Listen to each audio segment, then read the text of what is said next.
When life goes sideways, the cracks tend to expose two things at once: what's breaking and what's trying to come through. Today's guest is Liz Dapo, a professional puppeteer, voice actor, fabricator, director, and a kind of creative who can make a cardboard typewriter, a monster with big feelings, or a fraud who teaches kids English to feel more alive than most people you meet in real life. And so that's why I'm really excited to talk with Liz today. In this episode, we're going to talk about the art of reinvention. We're going to talk about the tenderness of burnout, the strange magic of letting go, and why performance still gives her butterflies after 20 years. I was nervous because it's always interesting to share a piece of yourself. And when you're an actor, performer, you're sharing a piece of yourself through somebody else's filter, right? Through that character's filter. So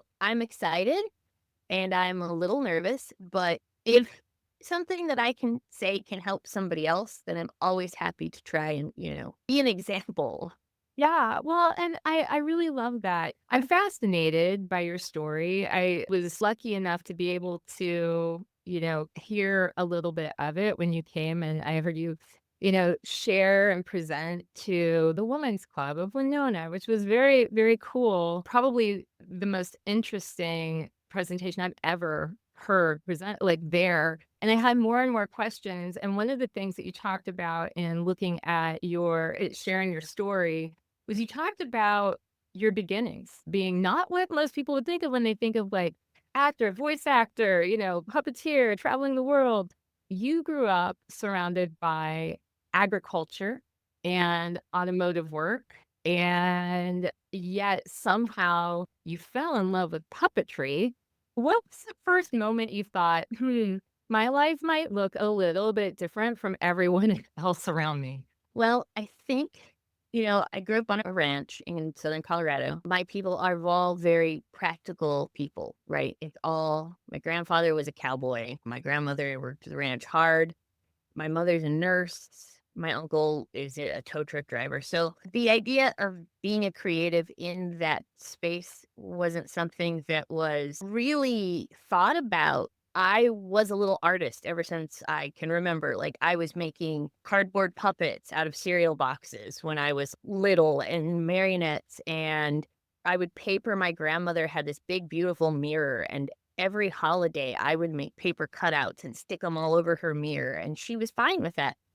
But I think I was a little bit of an outlier because that's not how everybody else's brain worked, right? My grandfather, for the longest time, did not understand me and could not really get me. He would be like, "You need to be like a picture on the wall. You're seen and not heard. You're loud and you're opinionated, and I can't deal with you right now." I loved Fraggle Rock. I loved Under the Umbrella Tree. I wasn't really a big Sesame Street person. It just wasn't what was, in my house, but I appreciated anything that was on television that had puppets in it, and I loved them. You get that with play, making your dinosaurs come alive, whatever it was. But it was kind of that combination of things. And then when I was in high school, my mom really wanted me to go into sciences. And I enjoyed them, but I was really still into arts. So I did my very first play, which was You Can't Take It With You. I think that was the moment that I knew that this was like, oh, this is my thing.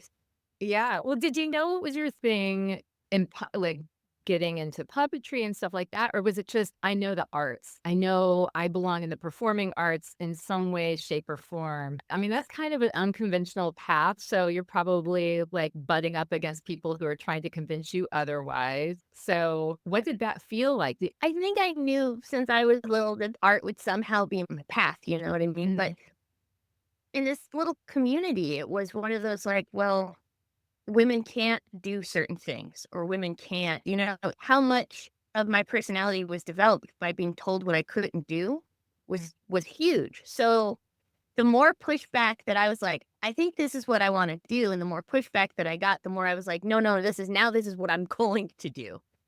I did my first play and then I was like, oh, I really like this. And I really like puppets. And then I got to be in this summer theater program where I made puppets for the children's theater camp, and I was like, "Uh-oh, this is what I really like to do. This is a combination of using my hands to make a thing and then still acting with it."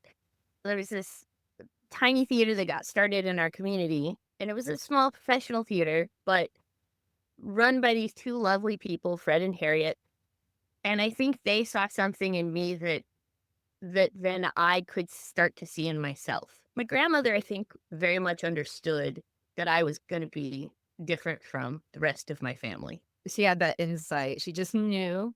She would buy me art supplies. I used to sit and just read books, listen to music and read books, and that was so beyond my grandfather. Like, he would yell at me Mm. for reading. He would say, "Come watch TV with us," and I'd be like, "No, I'm in the middle of a book."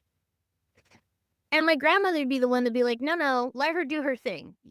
She can do that. Let her do that." So, when I decided I was going to go for theater, I got into this program at Binghamton. It was far away from home. It was in New York. I wrote a paper about Punch and Judy, and I was like, "Oh, this is really interesting how puppets are being used. Okay, this is cool." And then did a couple of experimental pieces, like did a 2-minute Hamlet with all found object puppets, and was like, "Uh-oh, I really like this." It does feel like if art was like, if going in this direction was already going to throw people off, even more unconventional, let's just get a little stranger here. And Yeah, like, let's yeah. let's hyper focus on a very niche performance. And so I graduated from Binghamton. I did both a technical and a acting directing course at the same time, and got my first job working at Merry Ground Playhouse in upstate New York. I was a carpenter and electrician. I worked on the children's tour. We were doing Little Shop of Horrors, which everybody knows, the plants and the musical. They brought the puppeteers in, they brought the puppets in, and it happened to be this guy named Mark Petrosino, who was the puppeteer. I was 22 and lingering around the outside edges. I was like, "Oh my God, this is great. I love this so much." At the end, he gave us all a talk and walked us through it. And at the end of it, I walked over and I just, in this tiny little voice was like, "Can I try this? Can I try this puppet?" And he was like, "So the huge Pod 4 puppet, like, he put me in it, he walked me through it, he told me how to make her move and work," and I went, "Okay, well, it's done." So I applied for grad school, Royal Central School of Speech and Drama in London. They have a puppetry course. I applied, I auditioned, I got in, and then after that, I was like, "Buckle up, baby, because here we go." Yeah.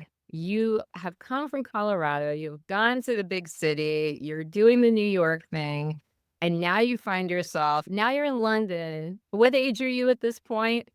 2023? Yeah. So there's a lot of change. That's quite the plot twist, you know? London expands your creative world. You end up over there. What did this experience over there teach you about yourself? It was one of the most mind-blowing, fantastic experiences I had. In hindsight, I think I was too young. I think that Mhm. I should have gotten more experience, more feet on the ground, doing more regional theater, trying to find more opportunities, and then gone. I was one of the youngest people on the course, and what I gained in experience was all of the people around me who had more experience than I did, and I got to be really good friends with this one lady named Emma, and she and I still work together to this day. Like, we formed our own little company in grad school, but They were live streamed and stuff like that, you know? It's like when that would happen, it would be a little bit more stressful than, like, right now, I'm just like, "Whatever, I don't care." Even then, I just learned over the years because I had everything happen, as you can imagine, as years rolled by. I had everything from, like, a fire alarm go off, there was, like, a minor earthquake that happened one time while we were going live. Show must go on, right? I think it did was it pushed me to be more creative and work outside of my own boundaries. I made these massive Mad Hatter and March hair puppets for this really cool project that was an estate that was being torn down, but every room had a different something happening in it. And we were in a room full of pink balloons having a tea party with these puppets. And I had no money to make anything out of. So I bought sponges, and I went to thrift stores, and I destroyed teddy bears to get fur. And you learned how to be creative because ultimately the thing that you made still, it worked towards what you wanted it to be. And Yeah. I got to work with some really talented people, and the whole course was about devising work. So it's about what story do I want to tell? And our final thesis project was me and my friend Emma. We took Shakespeare's Midsummer and set it in a cemetery because one of the things that I was kind of focused on at the time was like, how do you process grief? How do you say goodbye? And what is this physical space supposed to be for us? It's not for the dead, it's for the living. It's for us to be able to hold on to memories. Mhm. So we used that text to make this promenade performance that went through a cemetery in Queens. And you walked the path, and Puck took you on, was kind of your guide, and you saw the story of lovers playing out in this place that is not necessarily about love, but it is about love. So the fairies were part of the cemetery. They were like the tombstones and the spirits. The last speech was Puck standing with everybody around him with like, little candles. If we shadows have offended, think on this and all is mended. And the impact of it, like we had people telling us that it was a kind of a spiritual journey for them and how it had changed their perspective. And it was fascinating, but that was the culmination of everything. It's kind of going, well, what else can puppets do? We know that they're good for children. We can teach empathy. We can teach emotional learning. Well, what can we do for adults too? What emotions and feelings can this inanimate object come to life evoke for adults as well? It's something that I still really am interested to explore. It's just, when do the opportunities present themselves? Yeah. Yeah. I mean, it's fascinating when I had the chance to sit and observe you, sharing a little bit about your story. At the end of it, you opened up for questions and everything. And a woman that was sitting there, she was just enamored with the puppets themselves. And you came over and you were demonstrating. And it was like she was transported to being a younger version of herself, and she really seemed to just naturally want to engage more, like, with emotion with this puppet, and it was fascinating to watch because I have to admit, I felt it too, like, I was It, really to it. it's really interesting because I think it gives adults the idea of play again. You Yeah. can be a little bit young and you can be a little bit silly and you don't have to have this facade of I know everything, I have everything together. With this little creature for 5 seconds, you can just have fun and be a kid again and find that joy that sometimes escapes us entirely. And you do see, I did a whole stint at the Philadelphia Zoo as a frog puppet. She was so cute. But the big moments were the adults getting lost in conversation with the puppet. Nobody looked at me. I was standing right next to this thing, and they would, won't say the puppet. And that's so sweet to watch. But the other thing, like, and the thing that really moved me and kind of inspired some of the stuff that I did later was we had a day where there were kids who had autism, and it was like autism awareness at the zoo. But there was one child who was kind of nonverbal and got really fascinated with the frog. So I spent like a good 5 minutes just, they would touch and I would repeat and point and be like, I'm a frog and talking back and forth. The little kid said the word frog. The parents started crying because the child didn't really speak, but they spoke to the puppet. And that was what was interesting is like a puppet is easy to read. A puppet has one emotion on their face. They're just talking to you. Going forward, I ended up being a teaching artist and working with this fabulous company in Washington in the DC area called Artstream. And I worked really closely with this lady named Penny, who I adore. We would go into classrooms and you would teach with puppets, and kids that might not respond to people would respond to the puppet. Or if they had something to say, if they put the puppet on first, they could say it better. They could respond better. So it was that art kind of helping them be able to be part of this world. It was like a key to some kids to be able to engage. It was great work. It's hard work, and I applaud anybody who can continue to do it because you have your emotional highs and lows, but it's fascinating to see how a piece of fabric just shaped into something that we recognize as a monster or a creature or a person or a frog can have an impact on an adult or a kid, you know? Yeah. Well, you seem to have this is kind of a strange transition. I'm realizing you the taking out of my mouth, but you seem to have good luck with frogs. Like you did, like so you mentioned the frog. I do. And then you had but you I mean, one of your most success I guess you can call it successful characters because it's like the what is the widest used, most widely used ESL Yes. program in the world, right? Yeah. Yeah. Is this character that is a f am I right in saying Yeah.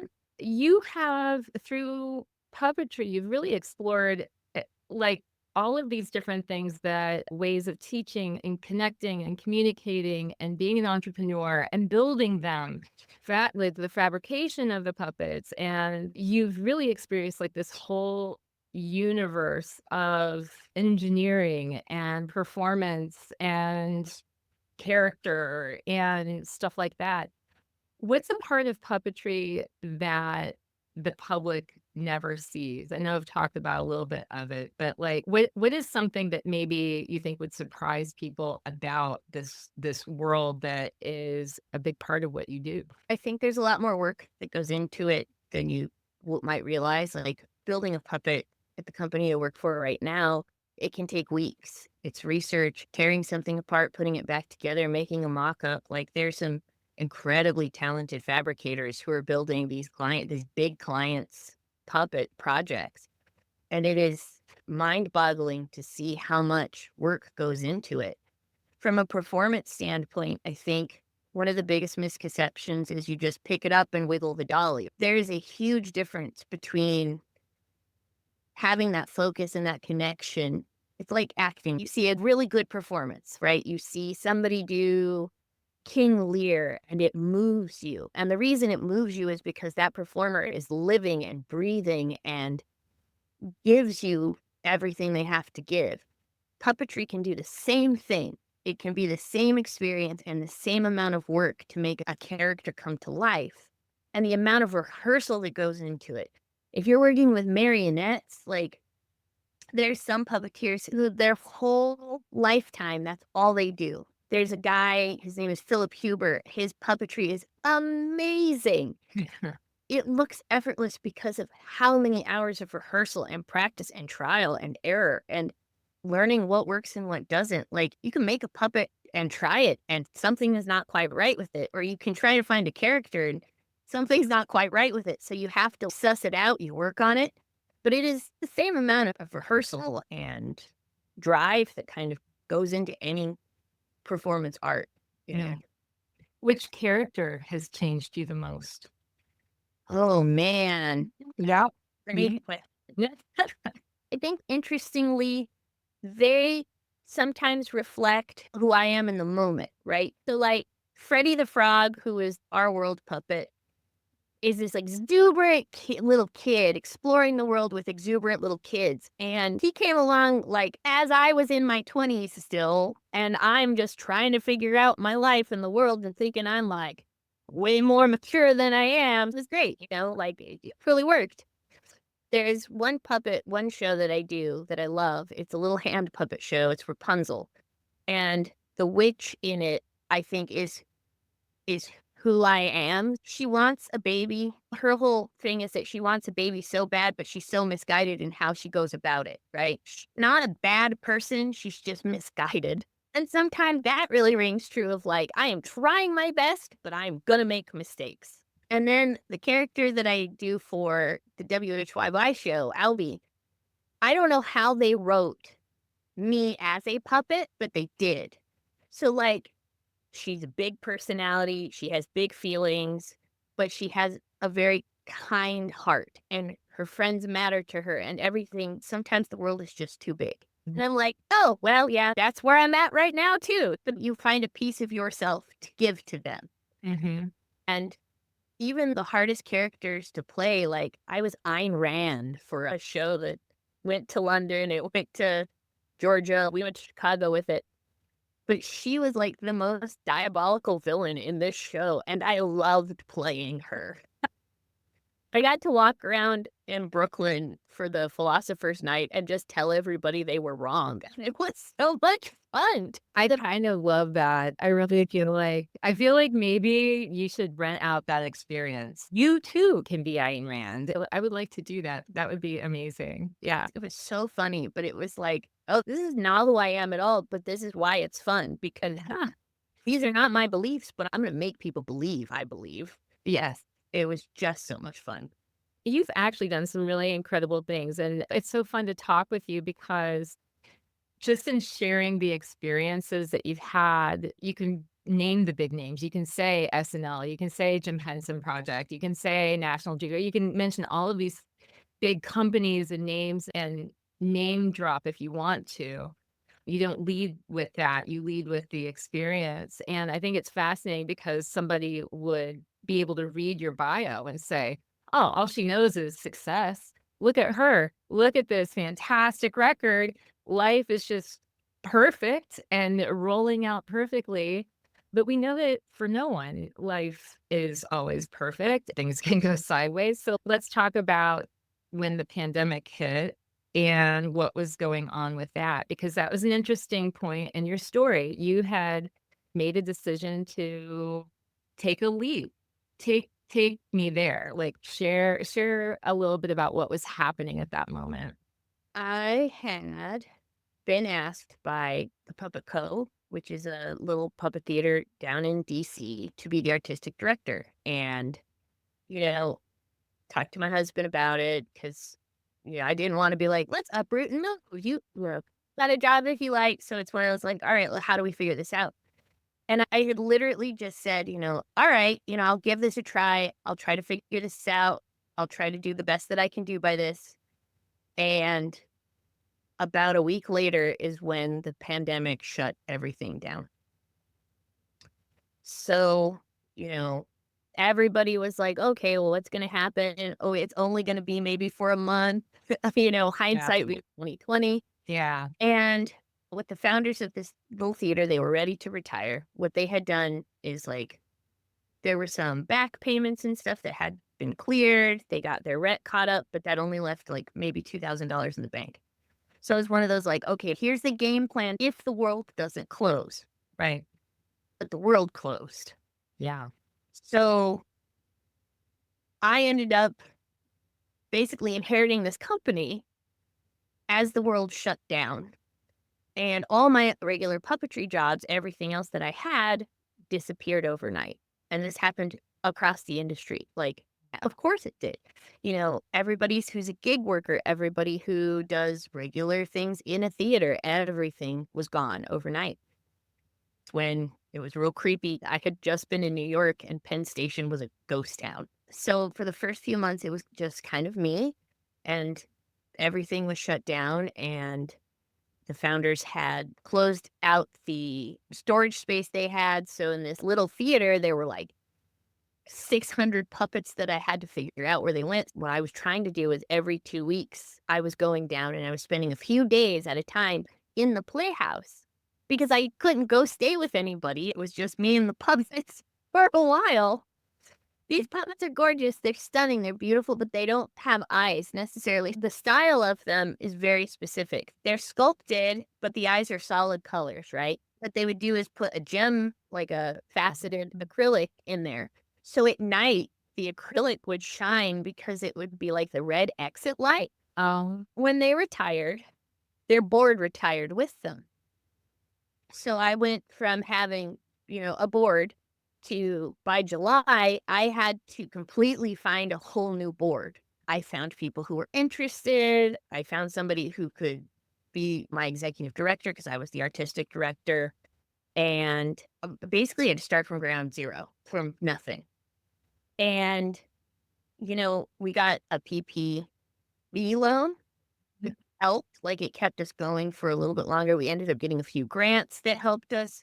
And what it was doing was giving us time to we completely painted the space. We did any upgrades the space needed. We fixed some of the tech problems that they were experiencing. it gave us time and the opportunity to make sure that when we did reopen, it was a big reopening. And somehow we made it to August of 2021. I remember, I was living in Union at that time. So it was a 4-hour drive down and a 4-hour drive back. And it was a lot. Yeah. But I got the theater up and I got it moving and we opened the doors. And just as expected, it took a long time for people to come back because we had COVID restrictions. The state had COVID restrictions. Federal government had COVID, so you were trying to balance it all off that. But we were working with a skeleton crew. Like I was at the time that I finally left the theater, I had 17 jobs if you broke them all out. Yeah, have you ever done that where you just wrote down, like, everything? Like, I'm this. When you're in the moment, you're like, this just has to get done. So I just have to do it because I'm the only one who can do it. I was running full time, nonstop. I had weeks when I worked 7 days a week, but I was doing 80 to 100 hours some weeks. I was literally sleeping for 4 hours in the theater, getting up and starting over the next day because it was also building maintenance. So I was directing, I was acting in some of the shows. I was the understudy for most of the shows. I was the scenic designer, I was a scenic artist. I was the lighting designer. I was doing the lighting focus. I was doing sound. I hate doing sound. It is my least favorite thing to do, but I was doing it. Like I was figuring out how to make a projector work. I was writing new shows. I was building new puppets. I was maintaining the old puppets. Wow. And, through a series of like unfortunate circumstances, the executive director we had was not up to the challenge. So that almost drove the company into the ground at least once or twice. And eventually that person was replaced. But by that point, I was also doing that job sometimes. I was having to mitigate between this person and the board. And it was too much. So by the time that a new person kind of came in, I was already in burnout. Yeah. I didn't know it yet. I never really experienced something that hard before, but talking to a therapist, I was like on 150 milligrams of Lexapro. I was just maintaining. And it got to a point where I was in the theater all week, and then I had to take a show out on tour, and I was sleep deprived, Mhm. and I ended up running my truck into a post. I was so exhausted. Oh, I mean, you could have died. Oh, it could have been much worse than it was, that's for Yeah. sure. I had to take a moment of being like, I can't keep doing this. So, we kind of made it through the year. We were still picking up the pieces, but it got to a point where they were basically like, hey, shows have been selling well. That was never a problem. It was just the overhead. It was a lot of little death by tiny cuts kind of situation. And I was just exhausted.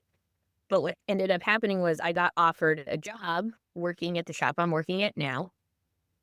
And the theater was at a point of being like, we can't afford to keep you. So I was like, okay, here's what I'll do. I'll do part-time hours for the theater, but I have to go work another job because I have to live. So I was doing 40 hours at my shop, but still doing 20 hours plus for the Playhouse. Oh my gosh. And at one point, I had done 2 whole weeks of driving back and forth, like leaving work, driving down there, doing it overnight, sleeping 2 hours, coming back, doing a full day, going back. And then I had to go take something out on tour. So then I was in Boston, finally went up. It was hard to get it off the ground. Couldn't hire anybody to help me, didn't have the resources for it. One friend came and volunteered a lot. Her name's Dre. I love her. She's great. She helped me get to the finish line. I was exhausted. I was on the road in Boston. There was all this stuff happening. I'm trying to keep on top of the new executive director texted me something pretty offensive. Instead of having a conversation with me and being like, hey, you're overwhelmed, this person said, you're a great person, but you're bad at your job. Whoa. And this is a point where you have just done everything and really put yourself out there. And Yes. instead of any kind of empathy or understanding for what might be going on, Yep. says this thing. So I texted my friend on the board, sent the entire text thread and said, I'm done. And she told me, no, wait, hold on, take a deep breath, give it a day. I gave it 5 hours and I wrote my resignation to the board and I said, I'm not doing this anymore. I am killing myself for this. Yeah. And, over the course of that 4 years, I had my anxiety, my depression. I definitely had mental burnout, but I had physical burnout too. I ended up having a herniated disc, a second herniated disc, and I was just physically killing myself to make this thing work. And that night I sent my resignation, and by the end of the week I was done. Wow. Yeah. And it was so hard. Like, I loved the founders. I loved everything that they had done. I was trying so hard to find what my voice was in that space because I wanted to continue to do the shows that they had. But I wanted to elevate them in certain ways that necessarily isn't what they would want or would have wanted me to do. So there were some things with that, but everything I did, I tried to do because of how much I cared about them and that theater and how much I believed in it. The park was great. They were very enthusiastic, very helpful as much as they could be.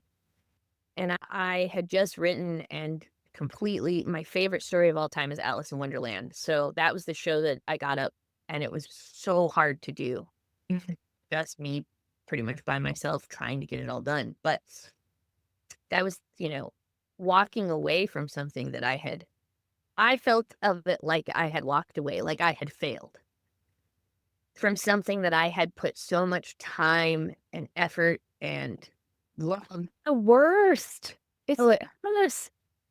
and it still, it still hurts. There's still days when I have to check myself because I start to get really upset where I'm like, all I wanted was for this to succeed. All I wanted was for this little theater to just keep going and to do the things, but I didn't have the right combination of time and people. Like, I had really supportive people there and the founders were supportive. I just couldn't get everybody to understand what I was needing and wanting to do, and that was hard. Yeah. And, Yeah. you know, I'm very thankful to shop that I work at now, Monkey Boys. They were like, "We wanna keep you, great," so I stayed on as a fabricator with them for a while, and then my little puppet show, I keep calling it little, but Albie got a second season, so I Yeah. Not that's not a little puppet show, by the way.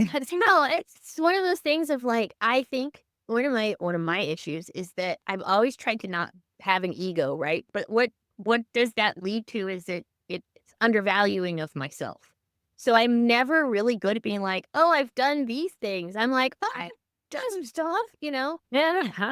It's an issue. I have felt like I have failed so many times that I just wanted to give up, you Mhm. know? This was my biggest fail it was my biggest dream, to be the artistic director of a public company, a theater, so that I could create and make and direct and watch people grow and see puppeteers, people who have an interest in this, start to develop that interest. That's something that to me that I'm really passionate about. And I had that and then go away. That's so hard. And it's what do you do next? And you had your identity tied up in it too. It was a passion. And it's your dream. What do Yeah. you do when you've had your dream and it slips out of your hands? And you retrospectively go back through, well, what did I do wrong? What could I have done better? Who didn't I support enough? If I had done this and this, would this person have been able to do X, Y, Z? Where Mhm. I realized, like, no, it takes a village. Mhm. It's not when you're in that situation, it takes a little bit of everybody, coming together or the circumstances or whatever it is. And it's okay to fail because you've learned something from it. Mhm. When you're in the middle of that, it's so hard to see any kind of silver lining. Yeah. Well, how did you what helped you to see that silver lining and to trust yourself again? Because I do think that at times like that, I feel like parallel paths, right? I feel like your story really hits home with me. And, it's like you can have all the confidence in yourself for doing all the things. You know, you can do it all, but you can't do it all by yourself forever. And sometimes circumstances, lead you to a place that you don't necessarily want. And so there is this sort of like, I'm a good person. I do good work. I do good things. Why is this bad thing happening to me? Right? Like, how do we get so what got you to the point where you felt like, okay, I can turn the corner and I see a new vision forming for the direction I'm going in now? I think I'm still a little in the middle of it, to be honest. I think having the job with the shop has been a big help because I needed a gentle place to land. Mm. People who cared about what I was and kind of, you know, I was feeling like I was worthless. I couldn't do any of these things because I was a talentless hack and couldn't do any of these things. And what they gave me at the shop is a whole bunch of creative people who are supportive of each other. It is one of the kindest places that I've worked. But also, they gave me the room to grow into a new role. So I went from being a fabricator, I had my time off to go do my show. And then when I came back, they asked me to be the shop supervisor, which is kind of like a technical director in, helping people get their projects, figure out space, maintain all of the equipment that's in the shop. And they gave me the time to kind of figure out what that meant and grow into it. And also, like, every now and then there's a puppet thing that comes up. So they stick me in a puppet to try it out. Or, oh my God, my face is right next to this thing. And this is weird. So, and then there's been like a couple of, little side projects that have come out of it. And so that having that kind of place to land and realize that I still have value Mhm. in this sphere has been helpful because I truly didn't know and still kind of, on the fence of what happens next. I also got to work for Arcadia. I met the folks over in that theater department, and they're such lovely people. And they gave me the chance to make puppets for this show, this big show, and they're dragons and they're monsters and they're, cool. So I pitched an idea, and the scenic designer, his name is Chris, he's awesome. He worked with me on some of the concepts, and I realized that this is what I was missing the collaborators who would talk to me and hear me out and give me ideas. And that's what I needed more than I didn't need to be an island by myself. And I was for a long time. Yes. Having the people to bounce ideas off of and to, recently they reached out and they're like, hey, we need this other thing. And I was like, sure, absolutely. And they're so just, it's so nice to have that, be in that sphere again. I think, we moved to this area because it was close enough for me to go to work and close enough for my husband to go to work. And it's taken us a few years, but I'm figuring out what the community here means and figuring out what the community in the Philadelphia area means. Like, what is that theater community like? And Yeah. it's taking some time because even though I was here and I work all the time, I was working somewhere else all the time. So, I'm still figuring it out. I still have shows that I do on my own. I'm still learning if what I really want is to run my own theater space or touring puppet shows, whatever that ends up looking like. I'm still trying to figure that out. But, I'm almost 40. Oh my God. Man, couple of months. I'm 40. I keep telling my therapist, I'm like, I'm 40 going on 80. And she's like, but you're not. That's why I was like, yeah, I have all this life experience. Now what can I do with it? Instead of turning it inside myself and being like, well, you're worthless and you can't. Obviously, you failed, blah, blah, blah. It's like, well, no, but where did I succeed? And how can I take that and keep moving forward and not get stuck in this mire of my own making? you know? Right. And I think that's hard. And I think the closer you are to that trauma for what it is, I think it's hard to see a way out for a while.